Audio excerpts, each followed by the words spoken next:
اصلي عزت د کومه راځي؟ کله د زړه کې دا پوښتنه راغلی ده ما ته ولې عزت نه راکولی کیږي؟ کله دا احساس دی کړی چې چا در سره دوکه کړې ده او خپل کور کې هم ستا قدر نه کیږي؟ دا احساس ډیر دروند وي، زړه ماتوي، خو حقیقت دا دی دا ستا د قصې پای نه ده بلکې شروعات دی. هر انسان عزت غواړي، خو ډیر خلک دا هیر کړي وي چې عزت په غوښتلو نه بلکې په جوړولو ترلاسه کیږي. که څوک ستا عزت نه کوي دا معنی نه لري چې ته د عزت قابل نه یې، بلکې دا معنی لري چې هغو ستا اصلي قدر نه دی پیژندلی. خلک ستا په اړه څه فکر کوي دا ستا په لاس کې نه ده.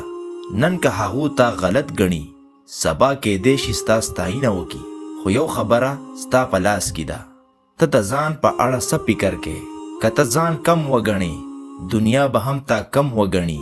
که ته په ځان باور ولرې ورو ورو به دنیا هم ستا قدر وکړي. نو اولی کار دا دی چې ته ځان ته عزت ورکړه. دوکه ورکول د نورو عادت کیدای شي، خو رښتیا ویل ستا طاقت دی. خلک بدلیږي، وعدې ماتیږي، خو ته خپله رښتیا مه پرېږده، ځکه په آخره کې بریا د رښتیا وي نه د دوکې. که په کور کې څوک ستا خبره نه اوري نو مایوسه کېږه مه. په خاموشۍ سره ځان قوي که.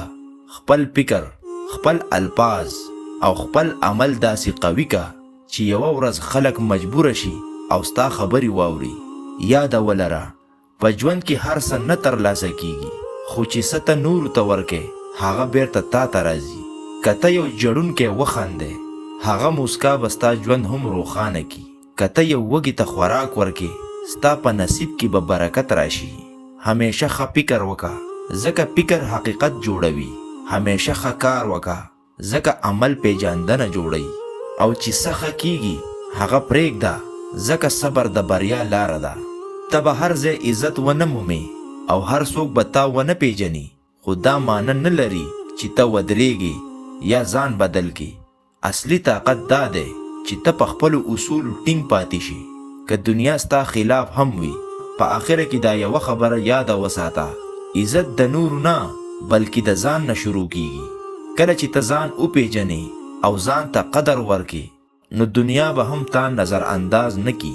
نو شکایتونه پرېږده، ځان جوړ کا، د خلکو دپاره اساني جوړه کا او خپل سفر جاری وساته، ځکه یوه ورځ به هم هغه خلک تا ته عزت درکړي چې نن تا نظر انداز کوي.